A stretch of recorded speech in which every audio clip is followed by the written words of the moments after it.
the way every day goes. Yeah, let's go, let's go. What did I miss? When I was looking at y'all and cooking with y'all and giving out verses and bookings to y'all, making sure eyes were hit, man, what did I miss? When you was all in my crib, looking word for word at all of the shows, you always felt like this, man. Hai, Assalamualaikum warahmatullahi wabarakatuh. Jadi tajuk kami adalah berkaitan dengan hiburan yang melampau. Apa yang dimaksudkan dengan hiburan yang melampau? Hiburan yang melampau ini adalah merujuk kepada satu bentuk hiburan yang melampaui batas tanpa sebab munasabah.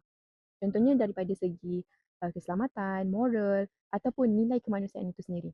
Tapi pada asalnya hiburan ini bukanlah satu hiburan yang melampau, sebab pada asalnya hiburan ini adalah satu benda yang menenangkan, satu benda yang memberi kegembiraan ataupun tempat untuk kita melepaskan tekanan hidup kita bila kita lalui hari-hari yang tidak menentu. Jadi, namun bila hiburan ini merosakkan imej kita sebagai orang Islam ataupun merendahkan maruah diri kita untuk menghasilkan satu hiburan yang lebih hiburan-hiburan yang tidak munasabah. Jadi benda itu menyebabkan hiburan itu melampaui batas. Okey, sebagai contohnya bila kita nak upload sesuatu video ataupun kita nak jadikan satu bentuk itu adalah sebagai konten, jadi kita terpaksa membuat diri kita jadi diri orang lain ataupun menjadikan konten itu konten yang melampaui batas. Jadi itu menyebabkan hiburan-hiburan yang ada dalam media sosial itu menjadi hiburan-hiburan yang melampaui batas. Terdapat beberapa cara untuk mengatasi daripada terjebak dengan budaya hiburan melampau, antaranya yang pertama, menguatkan pegangan agama dan kesedaran diri. Seseorang perlu mendekatkan diri kepada Allah dengan menjaga solat, membaca Al-Quran dan memperbanyakkan zikir. Yang kedua, menguruskan masa dengan baik. Dengan menguruskan masa yang baik, kita tidak mudah menghabiskan masa dengan perkara yang melalaikan. Yang ketiga, memilih hiburan yang sihat dan bermanfaat. Islam tidak melarang hiburan, tetapi hiburan yang dibolehkan adalah tidak melalaikan dan tidak bercanggah dengan syarak. Yang keempat, mencari persekitaran yang baik. Kita perlulah berhati-hati dalam memilih pergaulan, kerana pergaulan yang salah akan membawa kita kepada hiburan yang berlebihan. Pesta air merupakan acara keagamaan yang berkait dengan penyucian diri dan sambutan tahun baru bagi agama Buddha.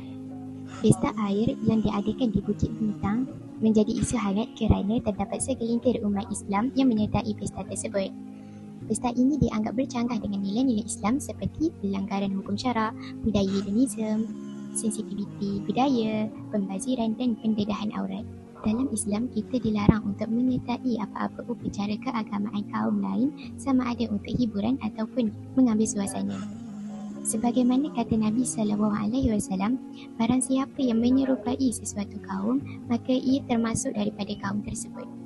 Oleh itu, sebagai umat Islam, kita mestilah menjaga adab, menjaga batas pergaulan, menutup aurat dengan sempurna dan sebagainya apabila menyertai apa-apa hiburan. Kerana keseronokan yang melampaui syariat boleh membawa kepada keruntuhan akhlak dan hilangnya rasa malu serta tanggungjawab sebagai seorang Muslim.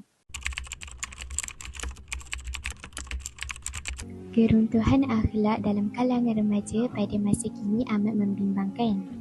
Remaja yang sering terlibat dengan pergaulan bebas, gejala sosial, pengaruh media negatif dan sebagainya akan memberi kesan buruk terhadap diri, keluarga, masyarakat dan negara.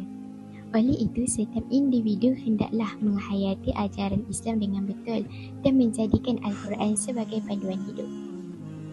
Firman Allah dalam surah Al-Isra ayat ke-32, وَلَا تَقْرَبُوا الزِّنَا إِنَّهُ كَانَ فَاحِشَةً وَسَاءَ سَبِيلًا. Dan janganlah kamu mendekati zina.